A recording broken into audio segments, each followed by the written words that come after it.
السلام علیکم۔ History T V کے ساتھ میں ہوں سیدہ صدف بخاری۔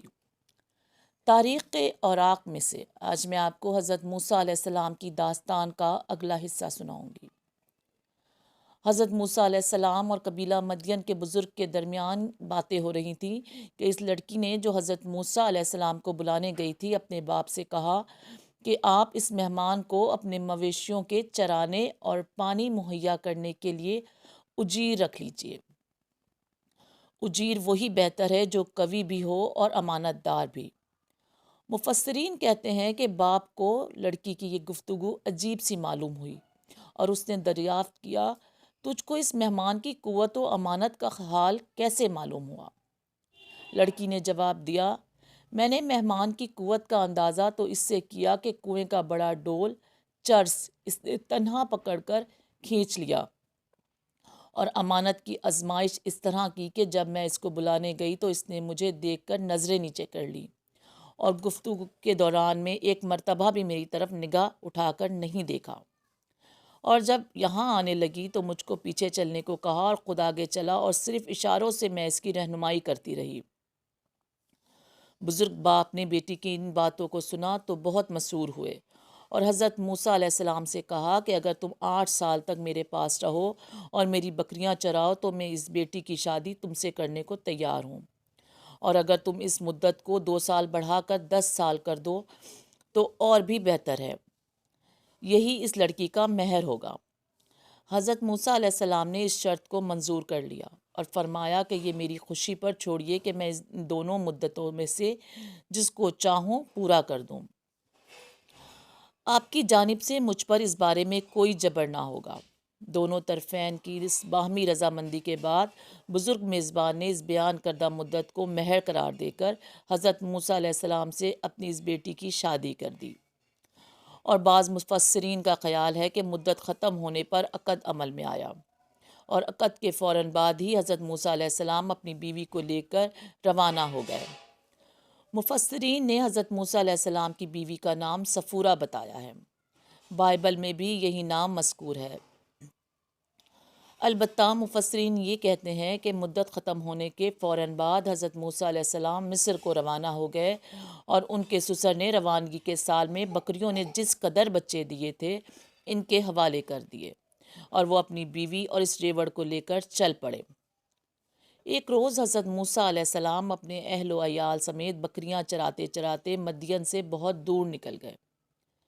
گلہ بان قبائل کے لیے یہ بات کوئی قابل تعجب نہ تھی، مگر رات ٹھنڈی تھی، اس لیے سردی آگ کی جستجو پر مجبور کر رہی تھی۔ سامنے کوہ سینا کا سلسلہ نظر آ رہا تھا، یہ سینا کا مشرقی گوشہ تھا، اور مدین سے ایک روز کے فاصلے پر بحر کلزم کے 2 شاخے کے درمیان مصر کو جاتے ہوئے واقع تھا۔ حضرت موسیٰ علیہ السلام نے چکماق استعمال کیا، مگر سخت خنقی کی تھی اس لیے کام نہ دیا۔ سامنے کی وادی ایمن میں نگاہ دوڑائی تو ایک شعلہ چمکتا ہوا نظر آیا۔ بیوی سے کہا کہ تم یہیں ٹھہرو، میں آگ لے کر آؤں، تاپنے کا بھی انتظام ہو جائے گا، اور اگر وہاں کوئی رہبر مل گیا تو بھٹکی ہوئی راہ کا بھی کھوج لگ جائے گا۔ حضرت موسیٰ علیہ السلام نے دیکھا کہ عجیب آگ ہے، درخت پر روشنی نظر آتی ہے مگر نہ درخت کو جلاتی ہے اور نہ ہی گل ہوتی ہے۔ یہ سوچتے ہوئے آگے بڑھے، لیکن جوں آگے بڑھتے جاتے آگ اور دور ہوتی جاتی تھی۔ یہ دیکھ کر حضرت موسیٰ علیہ السلام کو خوف سا پیدا ہوا، اور انہوں نے ارادہ کیا کہ واپس ہو جائیں۔ جوں ہی وہ پلٹنے لگے آگ قریب آ گئی، بس حضرت موسیٰ علیہ السلام اس آگ کے قریب آئے تو پکارے گئے، اے موسیٰ، میں ہوں تیرا پروردگار، بس اپنی جوتی اتار دے، تو طوٰ کی مقدس وادی میں کھڑا ہے، اور دیکھ میں نے تجھ کو اپنی رسالت کے لیے چن لیا ہے، بس جو کچھ وحی کی جاتی ہے اس کو کان لگا کر سن۔ قرآن مجید کی آیات کے مطابق 2 باتیں کتب تفسیر میں زیر بحث لائی جاتی ہیں۔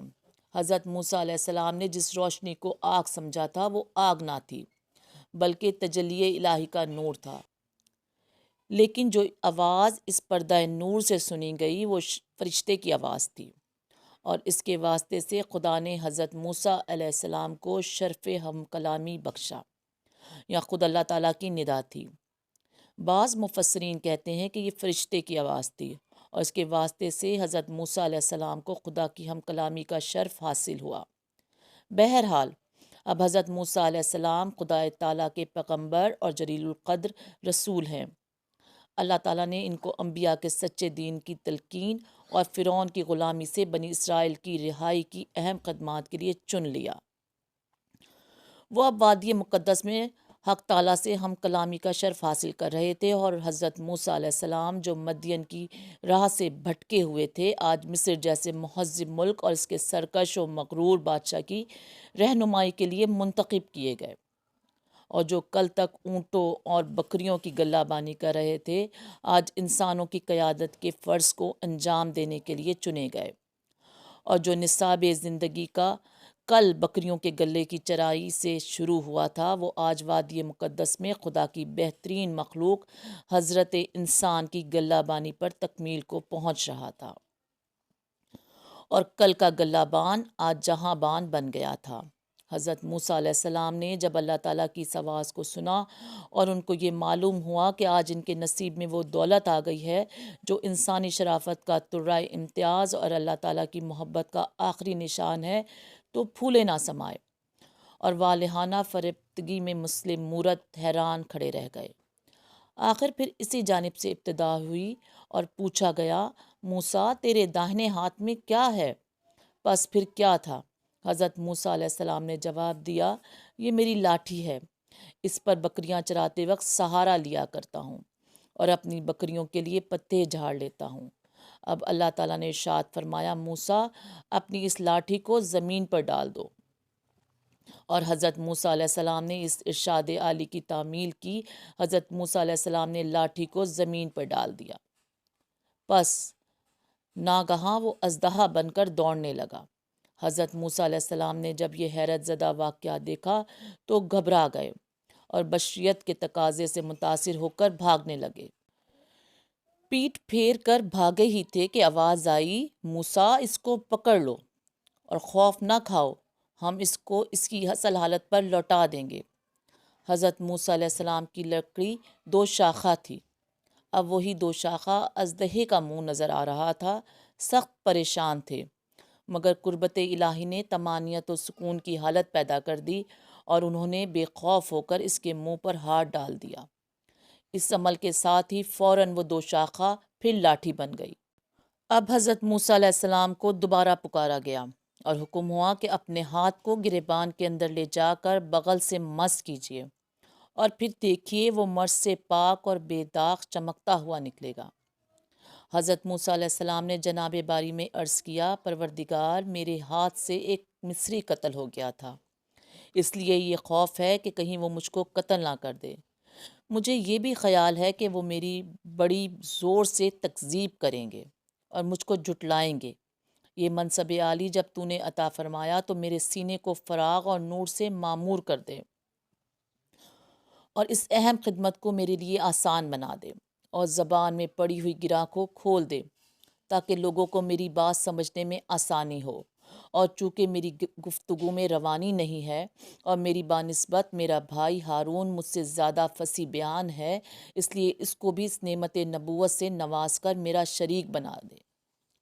اللہ تعالیٰ نے حضرت موسیٰ علیہ السلام کو اطمینان دلایا کہ تم ہمارا پیغام لے کر ضرور جاؤ اور ان کو حق کی راہ دکھاؤ، وہ تمہارا کچھ بھی نہیں بگاڑ سکتے، ہماری مدد تمہارے ساتھ ہے، اور جو نشانیاں ہم نے تم کو بخشی ہیں وہ تمہاری کامیابی کا باعث ہوں گی، اور انجام کار تم ہی غالب رہو گے۔ ہم تمہاری درخواست منظور کرتے ہیں، تمہارے بھائی ہارون علیہ السلام کو بھی تمہارا شریک کار بناتے ہیں۔ دیکھو، تم دونوں فرعون اور اس کی قوم کو جب ہماری صحیح راہ کی جانب بلاؤ تو اس پیغام حق میں نرمی اور شیریں کلامی سے پیش آنا۔ کیا عجب ہے کہ وہ نصیحت قبول کر لیں اور خوف خدا کرتے ہوئے ظلم سے باز آ جائیں۔ اس کے ساتھ ہی سیدہ صدف بخاری کو اجازت دیجیے۔ حضرت موسیٰ علیہ السلام کی داستان کے اگلے حصے کے ساتھ اگلی ویڈیو میں پھر حاضر ہوگی۔